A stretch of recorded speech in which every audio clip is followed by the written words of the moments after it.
กีเจริญพรนี่เป็นคลิปรวมที่เฮาไปแลกกับอุบลราชธานีเฮามีโปรแกรมเดินทางเข้าสู่อุบลราชธานีเพื่อไปโรงพยาบาล50พรรษาเพื่อไปยามพ่อแม่ครูบาอาจารย์ที่รักษาตัวอยู่ที่นั่นตอนนี้เฮาเดินทางมาฮอดด่านว่างเตาเพื่อจะสแตมป์พาสปอร์ตหรือเอกสารข้ามสู่ฝั่งไทยหลังจากเฮาสแตมป์พาสปอร์ตสำเร็จแล้วเฮาก็ก้าวมาสู่ฝั่งไทยในช่วงที่ก่อนสิเข้าประเทศไทยเฮาต้องได้กรอกข้อมูลเอกสารคักแน่หลังจากกรอกข้อมูลเอกสารครบแล้วเฮาก็ข้ามมาสู่ประเทศไทยรอรถหลังจากรถมารับแล้วเฮาก็จะได้เดินทางมุ่งตรงไปสู่โรงพยาบาล50พรรษาในช่วงเดินทางนี้เราก็ต้องได้ผ่านเขื่อนสิรินธรก่อนจะฮอดโรงพยาบาล50หลังจากที่เราเดินทางมาถึงโรงพยาบาล50พรรษาแล้วกำลังเดินทางขึ้นสู่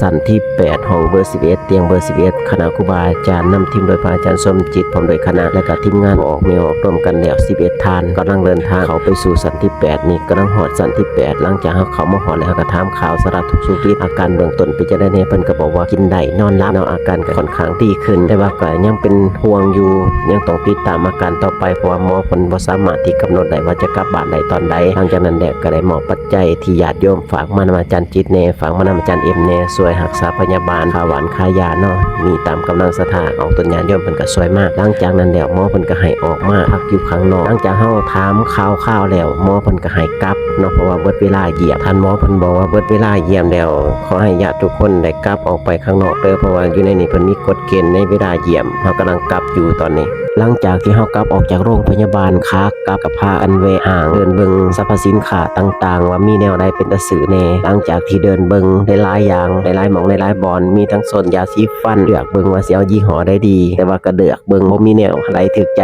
เลื่อนผ่านไปมาโซนกาแฟดวงตาใครว่าเอายี่ห้อใดดีอาจารย์มันมีกาแฟหลากหลายรูปแบบจักสิเลือกยี่ห้อใดดีหลังจากเลือกแล้วย่างรอหาสินค้าชนิดนึงที่ต้องการที่ตามหามาทุกโซนทุกหม่องทุกบอนแล้วคิดว่าสิมีอยู่ในโซนนี้ก็แนมซ้ายแลขวาแนมขวาแลซ้ายว่าสินค้านั้นอยู่หม่องไหนน้อหลังจากที่เฮาเดินมาฮอดโซนมาปลากระป๋องแล้วก็แนมหาเบิ่งว่าสินค้าที่เฮาต้องการอยู่โซนใดเดินทางต่อไปสอกหาหลังจากนั้นก็ได้ถามพนักงานเขาว่าสินค้านั้นอยู่ไสน้ออันสินค้านั้นที่เว้าถึงนี่บ่แม่นหยังใดผงกำจัดเห็บเม่นสำหรับหมาเฮาก็เดินมาฮอดโซน M100 สติงหลังจากซื้อแล้วเฮาก็เดินกลับออกมาเตรียมตัวมาจ่ายเงินก่อนจะจ่ายเงินก็มาเลือกเบิ่งกาแฟอีกรอบนึงว่าสิเอาดีบ่หลังจากนั้นตัดสินใจบ่ได้เลยบ่เอามาจ่ายเงินหลังจากจ่ายเงินแล้วก็คิดค่าสินค้าไปทั้งไม่ออกเพิ่นก็ซื้อไปขายหลายหลังจากนั้นก็ฮอดร้าน2เมตรเพราะว่ามีโอกาสได้ถ่ายเฉพาะอยู่ร้าน2เมตรหลังจากมาฮอดร้าน2เมตรแล้วก็สิประมาณนี้เนาะสรรพสินค้าก็สิได้แน่ครับก่อนเด้อด้าน2เมตรนี่คือบรรยากาศยามแลงที่เฮากำลังจะเดินทาง